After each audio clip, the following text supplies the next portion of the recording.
स्वतंत्रता संग्राम सेनानी एवं आदिवासी समाज के उत्थान के लिए लगातार कई अभियान चलाने वाले मामा बालेश्वर दयाल की आज पुण्यतिथि बामनिया में मनाई गई, जहां समाधि स्थल पर हजारों की संख्या में मामा बालेश्वर दयाल के अनुयायी पहुंचे और मत्था टेका। इस दौरान राजस्थान, गुजरात, मध्य प्रदेश सहित अन्य स्थानों से बड़ी संख्या में मामा बालेश्वर दयाल के अनुयायी पहुंचे थे। प्रतिवर्ष की तरह इस वर्ष भी बड़ी संख्या में मामा बालेश्वर दयाल के अनुयायी पहुंचे और रात्रि से ही भजन कीर्तन का दौर शुरू हो चुका था। वहीं सुबह होते होते बड़ी संख्या में यहां पर श्रद्धालु एवं अनुयायी पहुंचने लगे।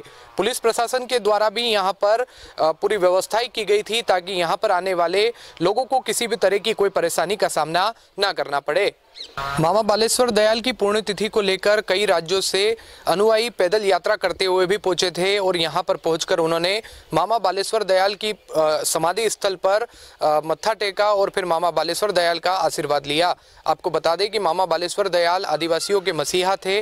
उन्होंने आदिवासी समाज के लिए कई उत्थान को लेकर यहां पर अभियान चलाए थे, जिसके चलते आदिवासी समाज उन्हें भगवान के रूप में पूजता है, जिसके चलते प्रतिवर्ष यहां पर हजारों की संख्या में अनुयायी पहुंचते हैं। लाने का, शिक्षित करने का, ज़्यादातर महिलाओं को मामा जी ने पढ़ाया। गांव में यहाँ पे कन्या आश्रम था, और लड़कों का भी आश्रम था। इधर अभी एक इमारत है, वो कन्या आश्रम था। उधर बीच में एक झोपड़ा बना था, वो झोपड़ा मामा जी वहाँ पे रहते थे, वहाँ लड़के रहते।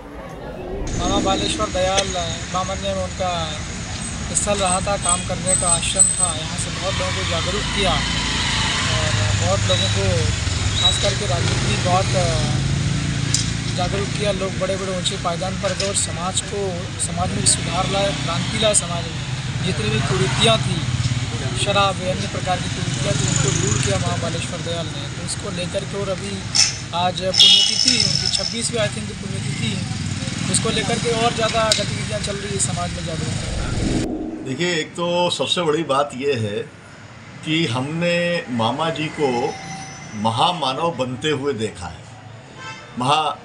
आम तौर पर अवतार माना जाता है भगवान, लेकिन मैंने ये देखा कि हमने मामा जी को जीते जागते देखा। इस पूरे अंचल के अंदर जो है एक एक फलिया में जा कर के मीटिंग करते हुए देखा, पंचायत राज का प्रचार करते देखा। और फिर उन्हीं मामा को हम आज देख रहे हैं जिनकी 250 से ज़्यादा मूर्तियां आदिवासियों ने खुद ने लगाई हुई है। उन्हें भगवान तुल्य माना जाता है। तो ये क्यों है? केवल इसलिए है कि आज की स्थिति के अंदर जो सवाल हैं उसका जो जवाब है, वो जवाब मामा जी के विचारों में निहित है। जैसे सबसे बड़ा जो इस समय देश को खतरा है वो कॉरपोरेट्स है। जल जंगल जमीन को लूटना, पूरे किसानों की जमीनों को अडानी अंबानी को सौंपना, ये पूरा सरकारों का एक तरीके से उद्देश्य बन गया है। उसका जवाब क्या है? उसका जवाब है ग्राम सभा, उसका जवाब है जनशक्ति। मामा जी ने कभी जो है खुद विधायक सांसद बनने का काम नहीं किया। उन्हें एक तरीके से ज़बरदस्ती राज्यसभा में एक बार भेज दिया गया था, उनकी कोई रुचि नहीं थी। लेकिन जनशक्ति के माध्यम से कैसे परिवर्तन हो सकता है, ये मामा जी ने किया। तो अगर कहीं पर कॉरपोरेट पर अंकुश लगाना है तो वो अंकुश लगाने का एकमात्र तरीका ग्राम सभाएं हो सकती हैं, जनता की शक्ति हो सकती है। ये एक बात है। दूसरी बात, इस समय देश और दुनिया के अंदर युवाओं का जो नशाखोरी है, ये सबसे बड़ा संकट है। मामा जी ने इसको तब पहचाना, उन्होंने शराबबंदी, नशाबंदी के लिए तब से उन्होंने काम किया।